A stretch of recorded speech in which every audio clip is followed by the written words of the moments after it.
আজকে সেরা চমক হচ্ছে টয়োটা এক্সিও। এটা হচ্ছে 2010-এর মডেল এবং 2015-তে রেজিস্ট্রেশন। ঢাকা শহরে অনেক এক্সিও আছে, কিন্তু এই কালারের এক্সিওটা পাওয়াটা একটু ডিফিকাল্ট, একদম রেয়ার।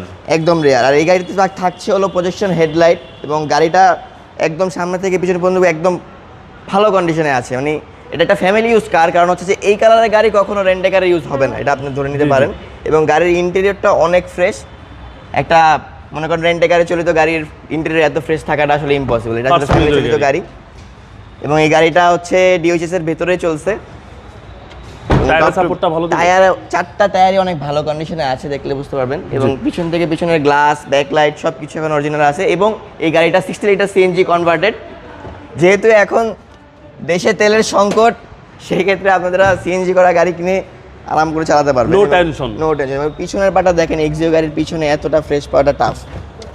গাড়িটা দেখেন ভিতর থেকে একদম fresh condition. Toyota Axio model হচ্ছে 2010 এবং এটা হচ্ছে সিলিন্ডার 60 সিলিন্ডার 6 লিটার। ডান পাশের বডিও একদম ফ্রেশ, 4টা টায়ারই ফ্রেশ কন্ডিশনে আছে। ইন্টেরিয়রটা যদি দেখাই, এখানে দরজার প্যাডগুলো এখনো ফ্রেশ কন্ডিশনে আছে, সিলিং সবকিছু ফ্রেশ কন্ডিশনে আছে। এটা হচ্ছে সামনের ডোর, সামনের দরজি, এবং এটা উডেন আছে। উড়ানটা খুব সুন্দর, এটা আফটার মার্কেট।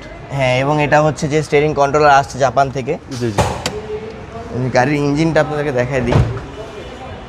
গাড়িটা একদম র কন্ডিশনে আছে, আমরা যে ওনার থেকে নিয়ে এসেছি ওইভাবেই, এখনো ওয়াশও করা হয়নি। বিবিটি ইঞ্জিন, বিবিটি ইঞ্জিন, এবং দুইটা হেডলাইটই অরিজিনাল আছে একদম। চেসিস পাসেল ফ্রেশ। জি জি, চেজ মাসলা একদম fresh, fresh condition. Fresh condition আছে। নাভানা থেকে সিএনজি করা। নাভানা থেকে সিএনজি করা। এই গাড়ির প্রাইস কত চাচ্ছেন? এটা আমাদের আস্কিং প্রাইস হচ্ছে 14,80,000 টাকা। কথা বলার সুযোগ আছে? কথা বলার সুযোগ আছে। আপনাদের শোরুম অ্যাড্রেস? আমাদের শোরুম হচ্ছে 71/75 Kazi Nazrul Islam avenue, Safia plaza, Dutch Bangla ব্যাংকের বেসমেন্ট 1-এ, ফার্মগেট, ঢাকা। ভালো দেখবেন। আসসালামু আলাইকুম। আসসালামু আলাইকুম।